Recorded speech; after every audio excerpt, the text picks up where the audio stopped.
Barcelos, Museu de Olaria.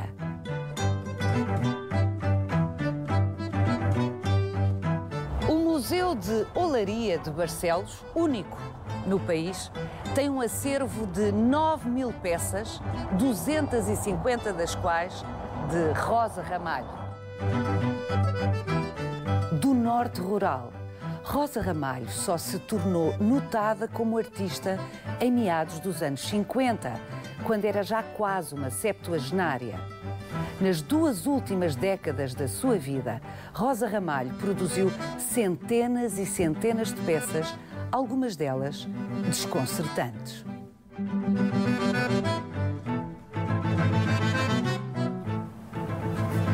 Terá sido Rosa Ramalho a melhor barrista de Barcelos? É impossível afirmá-lo. O figurativo de Barcelos tem uma longuíssima tradição e entre os seus artesãos, os seus barristas, sempre houve excelentes artistas.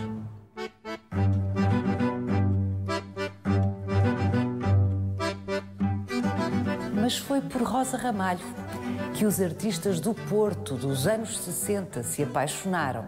Depois disso, Rosa Ramalho foi acarinhada pela mais seleta sociedade de Lisboa, pelo presidente Américo Tomás e pelo rei Humberto de Itália. As peças de Rosa Ramalho são ainda hoje objeto de disputa entre colecionadores e figuram agora nos museus.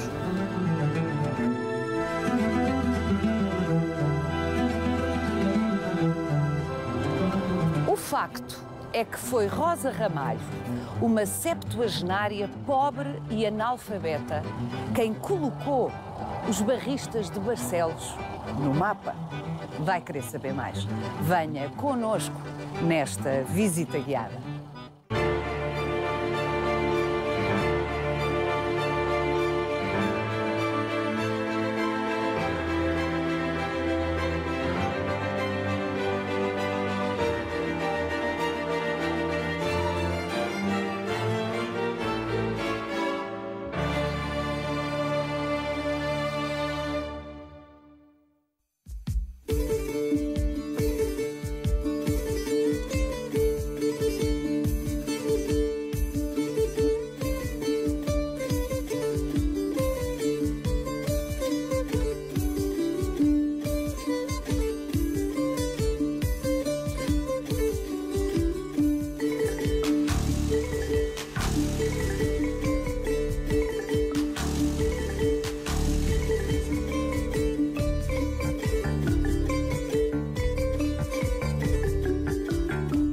Alexandre Alves Costa, em Barcelos, há décadas que o figurado, o célebre figurado de Barcelos, que à altura não era célebre, saiu da feira tradicional de rua para a loja.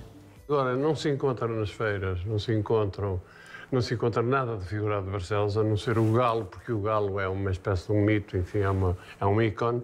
Mas o verdadeiro figurado de Barcelos, aquele que era feito com espontaneidade, com naturalidade e vendido relativamente barato, porque grande parte das peças eram brinquedos de miúdos, eram paliteiros, eram coisas desse tipo, que não mereciam o estatuto da loja. Foram os artistas modernos que trouxeram a arte popular para primeiro plano, porque integraram a arte popular na sua própria arte. Picasso é um caso flagrante, não é? O Picasso é um caso flagrante. Nós temos em Portugal casos também. O Amadeu Sousa Cardoso é um caso, a Sónia Delaunay é outro caso.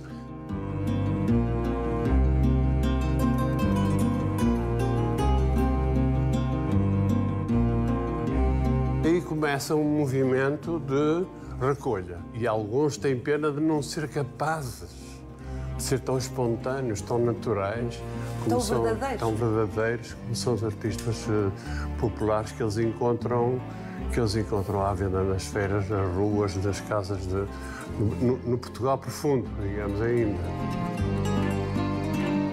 A Rosa Ramalho, dada a personalidade dela e a capacidade que ela tinha, criativa, que era absolutamente extraordinária, ganha uma notoriedade especial em relação aos outros artistas. Começa a ser uma espécie de protagonista desta expressão artística e as pessoas começam a se interessar e até, digo mais, e até se faz uma tentativa de aproveitamento político disto.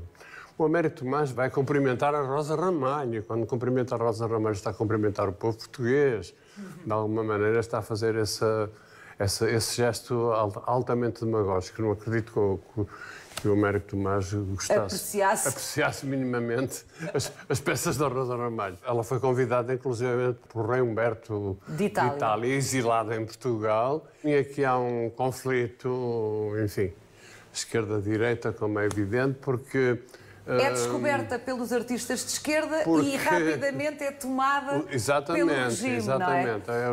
Os artistas de esquerda não acharam grande piada quando o Américo Tomás começou a visitar as feiras onde estava a Rosa Ramalho, porque a Rosa Ramalho era património seu, digamos. Foram eles que a tinham descoberto, foram eles que a lançaram no mercado, lançaram-na no mercado, sem querer.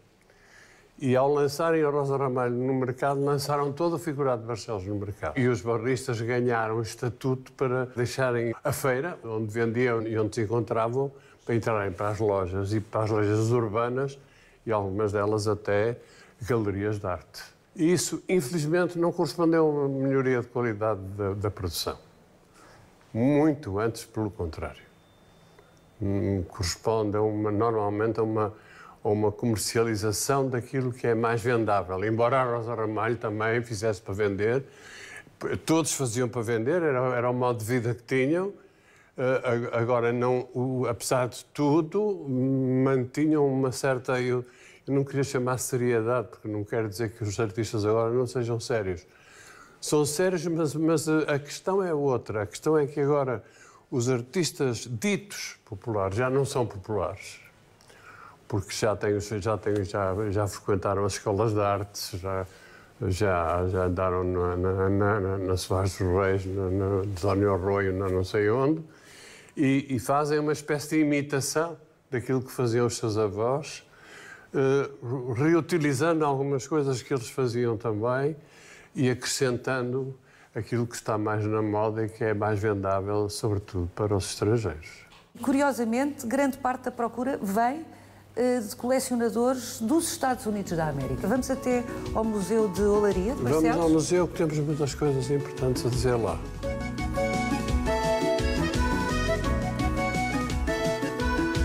Alexandre, a chegar aqui ao Museu de Olaria, evidentemente, o ícone máximo de Barcelos e do país. O galo tem um lugar de destaque na olaria popular tradicional. Em imensas culturas, o galo tem um lugar de destaque. Todos os animais domésticos têm um lugar de destaque. Todos. Os bois, principalmente os bois que ajudam na lavoura.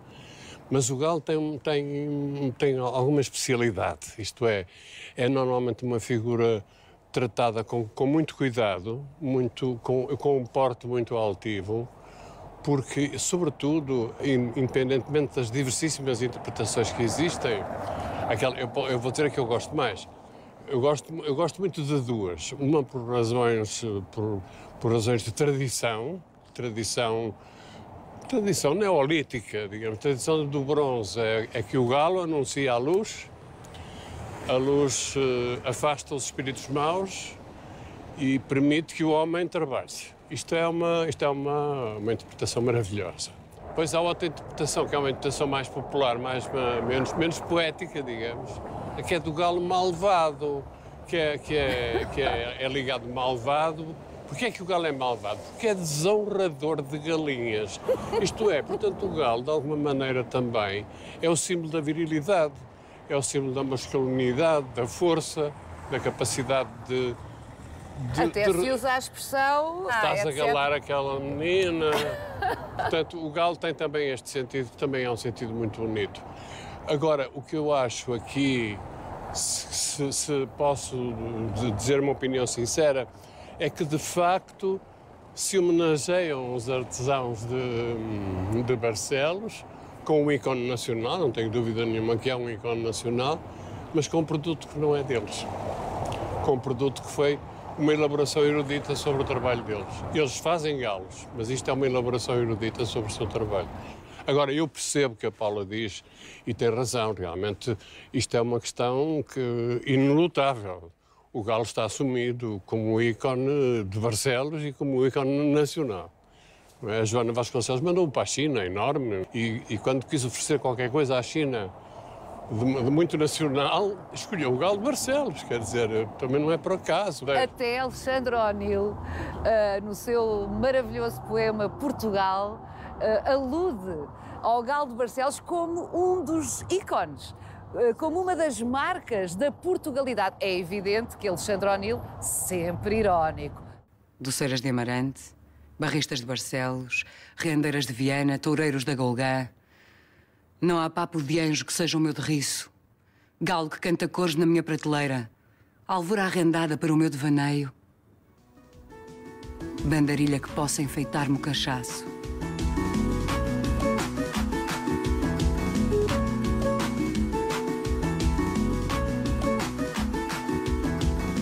Alexandre, estamos na presença de um núcleo, aqui no museu, só com peças da Rosa Ramalho. É engraçado, estávamos a falar sobre o galo e aqui está, eu acho que tenho que pôr umas luvas porque estou num museu. Este galo é um galo ainda não contaminado pelo Estado Novo. E veja que realmente ele tem um porte heroico, tem uma coisa também muito interessante, tem duas patas, mas tem uma espécie de uma terceira pata para se segurar. Este, por exemplo, repare-se, já não tem três patas, tem uma base com a pata desenhada aqui, tem apito, como é normal. A coroa começa a crescer em dimensão, até que vai criar aquela coroa louca, completamente do desenho erudito dos anos 40. Isto é uma coleção muito bonita, realmente muito bonita. Eu tenho que dizer, ainda não disse aqui, que o Sr. Arquiteto Alexandre Alves Costa é um grande colecionador de Rosa Ramalho. O museu tem uma belíssima coleção. Eu sou um colecionador compulsivo, não só da Rosa Ramalho, mas também de outras artistas de Barcelos. Porque há uma questão que eu gostava de clarificar. A Rosa Ramalho foi redescoberta ou descoberta nos anos 60, 50 e tal, 57, 58, pelo pintor António Quadros. E é uma questão que tem que ser dita e tem que ser clarificada porque é uma questão histórica extremamente importante. O António Quadros era um pintor um pouco louco, não é? Como se calhar muitos artistas são, mas sendo uma loucura positiva. Desenhava extraordinariamente bem e era um ótimo pintor quando lhe apetecia. Isto é do meu tempo da escola e ele era... Da Escola de Belas Artes do Porto. Da Escola de Belas Artes do Porto. Ele era nessa altura assistente. E nós visitávamos as feiras que se faziam no Porto, principalmente as Fontanhas e Matosinhos, mas havia também outras, Paranhos, etc., onde estavam artesãos que vendiam figurado. Figurado é a designação geral, não é demais sublinhar, para estas figuras todas produzidas Sim. pela tradição de Barcelos. Mas temos que dizer sempre figurado de Barcelos, porque há figurado noutros países também, e diz figurado também. Há figurado em Marrocos, há figurado na Tunísia. A senhora Rosa não estava a vender peças dela, mas estava a trabalhar com barro. E o António Quadros, que não era nada estúpido, percebeu que a peça, que era uma coisa parecida com esta, talvez sem cavaleiro, só as duas cabecinhas, talvez sem cavaleiro, porque existem peças mais antigas que estas em que ele não tem cavaleiro, e o António ficou maravilhado. E disse, isto é uma coisa extraordinária. E perguntou-lhe, porquê é que está a vender coisas dos outros e está a trabalhar no barro? E ela disse, não, eu estou a trabalhar no barro porque o barro faz-me bem à pele. Estamos a falar de uma senhora que já tinha... Uma senhora que já tinha 60 anos. Certo. Eu não vivo sem o barro. O barro para mim é essencial, o cheiro, o toque, a minha pele descasca se eu não estiver a trabalhar. Portanto, eu estou sempre a mexer em barro. E então António Quadros, com uma visão larga e corajosa, disse assim, encomendo-lhe uma fornada. Uma fornada quer dizer a quantidade de peças que cabem no forno, não é? Que eram fornos primitivos, não é? Num buraco no chão, com coisas assim. No chão? Sim, no chão. Não eram estes fornos maravilhosos da Saca Brito. E disse, encomendo-lhe uma fornada e pronto, seja o que for, compro-lhe e pago-lhe. E combinou uma data e pronto, e foi lá buscar a fornada. E a fornada foi uma revelação. Uma revelação não só pela qualidade da escultura, como também pela qualidade da pintura. Porque não era só a escultura que... E não só a qualidade, mas a espontaneidade com que estas peças eram feitas e eram pintadas com praticamente sem nenhum recurso, como que agora as artistas agora têm muita mania de fazer à decoração, que não faz parte da própria peça. Portanto, a peça está reduzida ao essencial. Portanto, o António disse assim, isto é uma grande artista. Tem que ser uma grande artista.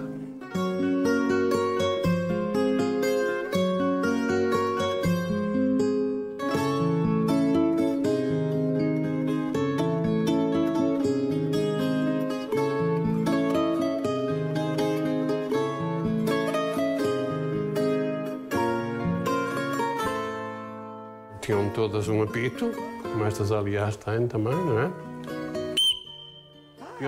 Que eficaz tantos anos depois. Não, a Senhora Rosa fazia apitos como ninguém. Fantástico. Fantástico. Eram também paliteiros. Isto é, todas têm uns buraquinhos que é para meter palitos. Portanto, tinha uma função sem ser lúdica. Tinha uma lúdica. função que não era apenas lúdica. Devia ser para justificar a compra. Quer dizer, um pai com pouco dinheiro não comprava só uma peça para a criança brincar, comprava uma peça que também ia ser útil para ele. Eu não percebi ainda como é que o Alexandre Alves Costa entra nessa história. Eu entro nessa história porque era amigo do António Quadros. E, portanto, vou com ele à Senhora Rosa, à casa da Senhora Rosa. E depois, a casa da Senhora Rosa transformou-se numa espécie de lugar de peregrinação. Ela era simpaticíssima, era maravilhosa, contava imensas histórias. Normalmente tinha uma história para os bonecos, não é? Quase todos os artistas de figurado contam histórias sobre os bonecos. E quando não contam histórias e quando não têm a certeza, ficam atrapalhados. Porque ela uma vez perguntou-me assim, a propósito de um bicho que está aqui, um caroço, se me der licença, é isto? Que é um caroço? Ela perguntou-me assim... Repare que também é paliteiro. Pois é. Ela perguntou-me assim, Alexandre, será que lá nos montes existiram bichos assim? Que é uma coisa absolutamente extraordinária. Quer dizer, ela inventava os monstros, ela inventava, os bichos. mas não tinha a certeza que essa invenção não correspondesse a uma realidade. Isto é um imaginário que não é exclusivo da Senhora Rosa, e isto é que é importantíssimo dizer. Há muito mais artistas, além da Senhora Rosa, que faziam exatamente o mesmo que ela. Mas faziam caroços ou esta é uma invenção dela? Não, faziam caroços. Caroço é uma peça tradicional. É uma com peça... estas pernas, com estas com seis estas pernas todas, exatamente. O caroço é uma peça tradicional. Aliás, quase todas estas peças são peças que têm uma origem tradicional e ao que parece, uma origem muito antiga. Muitas vezes a arte popular aliás, é o que distingue a arte popular da arte primitiva. A arte popular, muitas vezes, é uma espécie de uma transformação da arte erudita. Isto é, os artistas populares pegam na arte erudita e transformam-na, fazem-na à sua maneira, com as suas capacidades. Extremou-se, é um caso desses. Isto chama-se arte popular. Esta não tem essa tradição. Não há na arte chamada erudita nada que se pareça com isto. Portanto, isto é uma tradição muito antiga, muito mais antiga. O Rocha Peixoto diz que é proto-histórica, portanto, Idade do Bronze. Nesta tradição proto-histórica não existe, evidentemente, a religião cristã. Portanto, as representações religiosas não fazem parte desta tradição. Evidentemente que todo o contexto cultural, etc., em que estas pessoas viviam no século XX e no século XIX, é um contexto em que a Igreja Católica tem uma importância muito grande e, portanto, era natural que estes artistas viessem a integrar essa iconografia cristã. Mas é interessante que o Rocha Peixoto não representa nenhuma peça religiosa, nenhuma.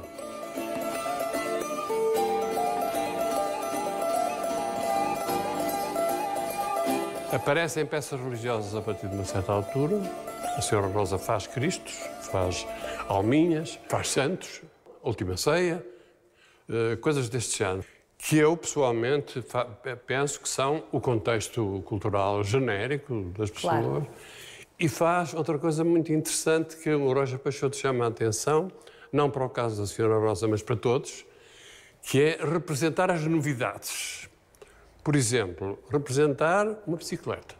Não faz parte da tradição neolítica, mas é uma tentativa de muito interessante, penso eu. Se calhar faz parte da tradição neolítica representar Sim, o que se representar vê. O progresso, claro. De alguma maneira, aquilo que se vai inventando. Então, Rosa Ramalho nasceu ainda no século XIX, nasceu em 1888, viveu quase 100 anos, viveu 89, sim. Morreu em 1977. Portanto, o que é que neste arco temporal, para sermos justos... O que é que a distingue? O que é que a distingue? Eu vou já dizer, mas deixe-me só mostrar esta peça que é fantástica. Vejam que é um porco, também meio porco, mas tem cornos. Portanto, é um misto de porco a tradição proto-histórica tem, em toda a Europa, Índia, África, etc., esta história de misturar os animais, de fazer animais híbridos. E tão híbridos que chegam a integrar o ser humano. O próprio ser humano. O que é que distingue? Eu diria assim, em princípio, e para ser, no plano puramente teórico, nada. Na prática, muita coisa. Em primeiro lugar, a personagem. É uma personagem extraordinária de vivacidade, de capacidade de comunicação, de alegria de viver, muito livre, completamente livre. Quer dizer, toda a gente ia vê-la, toda a gente ia visitá-la, ia visitar a barraca dela, incluindo o rei no exílio, o rei Humberto de Itália, que a convidou para almoçar. E ela foi calmamente, com o seu lenço, vestida de preto, sempre como ela andou, sempre. Nunca mudou de toalete, como nós fazemos para se vamos a um programa de televisão, não vamos? Ou almoçar com o rei. Ou almoçar com o rei. O Humberto achou encantador, ofereceu-lhe um lenço de seda da Chanel, que ela achou imensa graça, e quando chegou eu disse, coitadinho, ele é muito boa pessoa. A Rosa Ramalho foi notada, sinalizada por António Quadros em finais dos anos 50 e... Em 67 já estava, como bem nos explicou, a ser cumprimentada por Américo Tomás na Feira do Artesanato de Estoril e em 68 vem um jornalista da RTP, aqui a Barcelos, entrevistá-la. E gostava de viver sempre em Lisboa para ter maior contacto? Gostava, sim, senhora, que tenho lá muitos amigos. E não porque aprendesse mais? Não, isso lá para aprender não é preciso que eu... Pegando num bocado de barro, penso o que é de fazer, já faço, seja lá o que for. E das vezes que tem ido a Lisboa, o que é que a impressionou mais? Nada, não vim de lá impressionada com nada. Desculpa, impressionada neste sentido. O que é que gostou mais de ver? Fui aos Jardins Zoológicos, vi lá muitas coisas, de onde estimei muito ver aquilo. Claro, estou por aqui, agora vou fazer. Aquele macaco viu assim, por esta forma e por aquela. E na outra banda cá que é igual. E gostei disso. Aquele macaco que estava ali a fazer já foi resultado de ter ido ao Jardim Zoológico? Foi, sim, senhor. Foi? Vi lá a fazer festa um macaquinho, uma macaca grande. E eu fiz assim, ele lembrou-me fazer uma filha. Ela tinha imenso sentido de humor. Imenso sentido de humor, fazia piadas com tudo. E não tenho dúvidas que, em primeiro lugar, é a personalidade dela, que é absolutamente extraordinária, porque havia outras artistas tão boas como ela e não tiveram o mesmo sucesso. Mas distingue outra coisa, é que em determinado momento da vida dela acontece este drama, que não é um drama só dela, é um drama provavelmente de muitos artistas, que é ela vai crescendo, libertando-se da escala, da temática, ou vai aprofundando essa temática. Da tradição neolítica, e vejam como, por exemplo, esta peça se pode dizer que é um avanço. Ela vai avançando do ponto de vista criativo, do ponto de vista da sua criatividade. Por exemplo, isto Isto parece uma peça de Creta, não é? Como é que uma barrista de Barcelos, analfabeta, que nunca se cruzou seguramente com nenhum livro sobre a iconografia da antiguidade clássica, pode estar a representar uma coisa aqui que remeta para esse imaginário? Porque as culturas primitivas são culturas muito amplas, quer dizer, e não só são amplas, não só abrangem espacialmente territórios muito grandes, como existem as chamadas convergências culturais. Isto é, uma cultura que não tem nenhum contacto com esta cultura pode produzir o mesmo objeto. Isto é muito claro no megalitismo, em que os megalitos aparecem em culturas que não tiveram nunca contacto. Ainda por cima estamos em Portugal. E Portugal é uma situação muito particular, porque Portugal é o fim da rota, não é? Portugal é Finisterra, não é? Acabou a terra e começou o mar. Portanto, toda a gente que vem a caminho ainda não sedentarizada, não é? Nómadas, que vão caminhando e vão fazendo uma cultura intensiva, vão cultivando e abandonando, chegam aqui e encontram o mar. E quando encontram o mar, param. E vêm outros, e vêm outros, e vêm outros, e vêm outros. Portanto, temos a sorte de ter um país que assimilou e sintetizou culturas muito diversas, porque as pessoas foram-se somando e foram-se misturando. Acabando a minha ideia da Rosa Ramalho, da especialidade da Rosa Ramalho, em determinado momento houve um sentido dos comerciantes, que são bem finos, de que a Rosa Ramalho vendia, e vendia bem. Então fazem encomendas. E ela tem este drama de estar no máximo da sua criatividade e a avançar inclusivamente para peças absolutamente extraordinárias, como em dimensão, em escala, etc., como este Cristo, por exemplo, não é? Que é uma peça absolutamente extraordinária, sem cruz, vai voar, vai levitar. Isto é um avanço. Isto é um avanço. Ela foi-se libertando, foi limpando, até que limpou a própria cruz, não é? E ficou só a personagem completamente isolada. E então, esta tem cruz ainda, não é? É mais antigo. E esta é provavelmente uma peça que ela fez por azar dela, por azar ou por sorte, que os comerciantes acharam que era vendável porque era pequenina e barata. Eles foram a uma loja de artesanato que vendia as maiores porcarias, e vendia também, e descobriu que este Cristo, pequenino. E então fez uma encomenda à Senhora Rosa de 300 Cristos destes, iguais, exatamente iguais. Mas isso já não era artesanato, isso já era uma indústria. Exato. Ela ficou verdadeiramente aterrada e disse, não posso negar que isto é bastante dinheiro.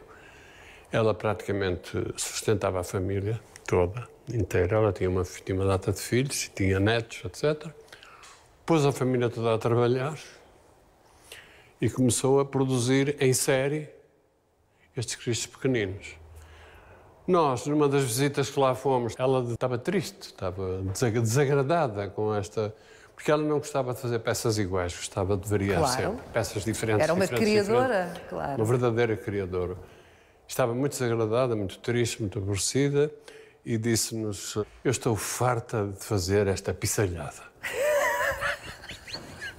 E estava, coitada. Portanto, há aqui uma contradição neste momento muito complicada, em que ela está a dar um salto qualitativo absolutamente extraordinário do ponto de vista da sua criatividade e a encomenda.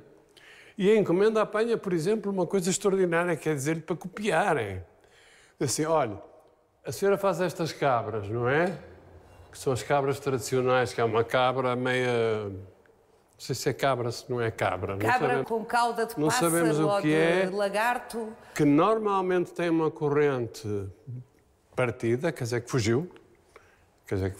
Assim como aquele macaco tem uma corrente partida, também fugiu. Trouxeram-lhe uma fotografia de uma cabra, da célebre cabra do Picasso, e disseram assim, faça esta, tente fazer uma cabra de Picasso. E ela, coitada... Esforçou-se. Isso é a coisa mais, mais labiríntica, ou seja, o Picasso apaixona-se por artistas primitivos e depois pede a artistas primitivos para copiarem o Picasso. E isto passou a ser produzido em série.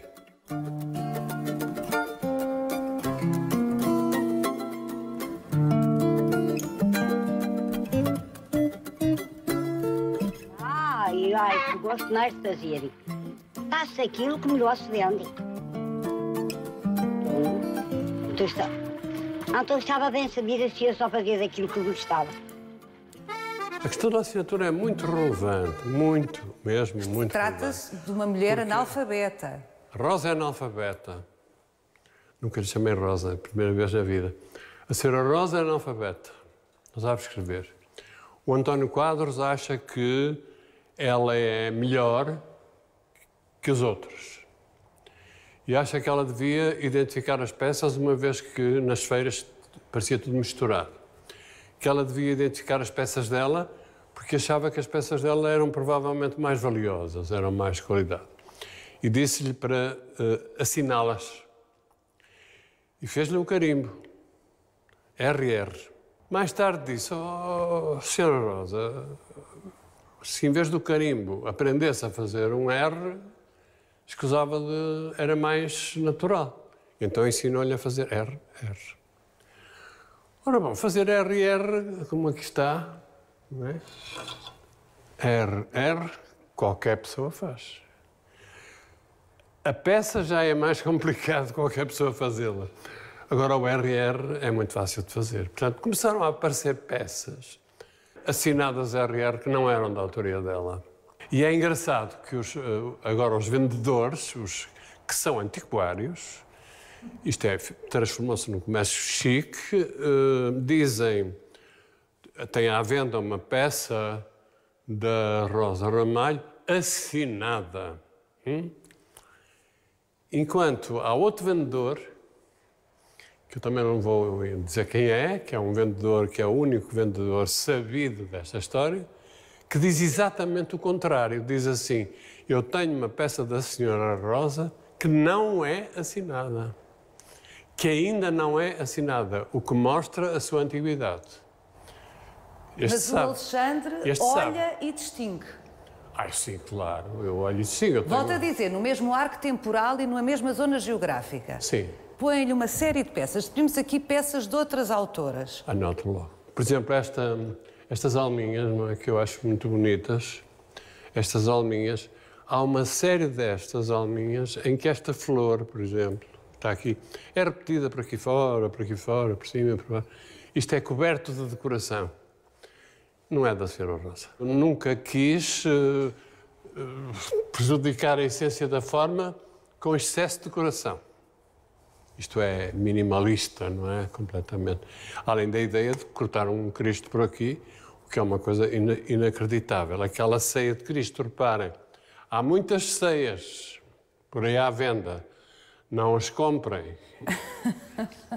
Não as comprem. Quando tiver aqui a parte de baixo da mesa cheia de rosinhas destas, e de risquinhos, e de furinhos, e de não sei o quê, não é da Rosa Ramalho.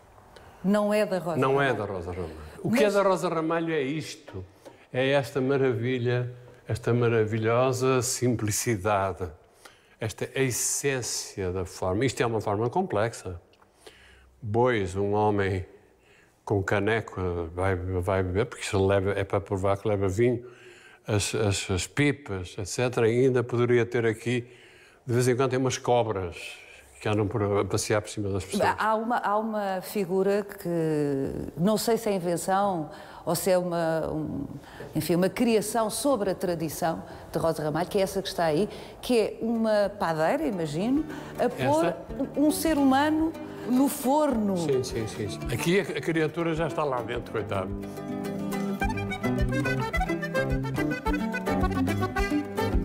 Isto é o surrealismo, não é? Uma peixeira com uma criança na cesta. Em vez de levar um peixe.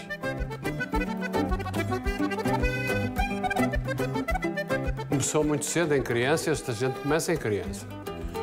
A trabalhar como barrista. Casei. Depois o meu homem era moleiro.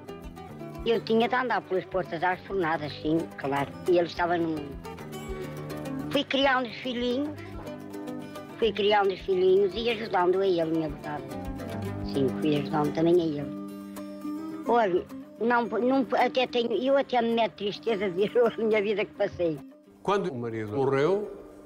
50 anos depois de ter casado? 50 anos depois, o António Quadros apanhou-lhe uma peça e ela recomeçou a sua carreira.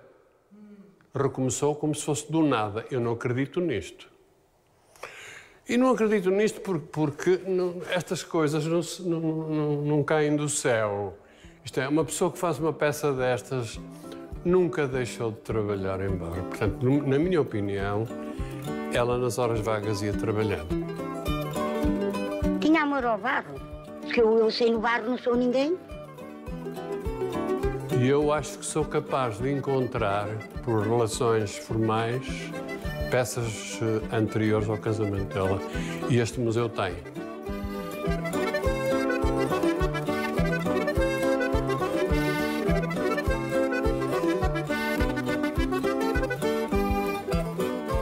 Alexandre, quem é que destaca das barristas, são fundamentalmente mulheres, das barristas contemporâneas de Rosa Ramalho, como sendo também excelentes barristas e que não tiveram a sorte de ser descobertas pelo António Quadros? Pelo menos duas, no mínimo. Havia uma mulher que era surda, era conhecida para Teresa Moca, que se chama Carumas, Teresa Carumas, que era uma criadora extraordinária. E outra a Rosa Cota, que é mãe da atual Júlia, que produz agora bastante ainda. Digamos que estas três é o meu trio...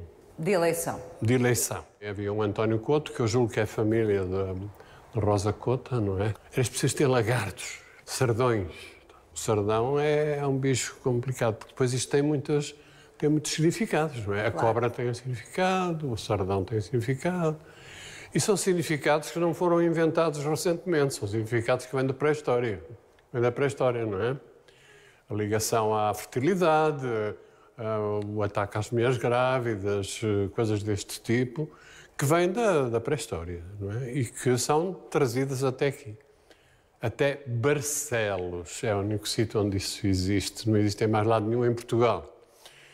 E quando a gente quiser falar de figurado, tem que falar de figurado primitivo e não popular, temos que vir a Barcelos. O figurado é, do meu ponto de vista, património do mundo. Esse sim, de Barcelos.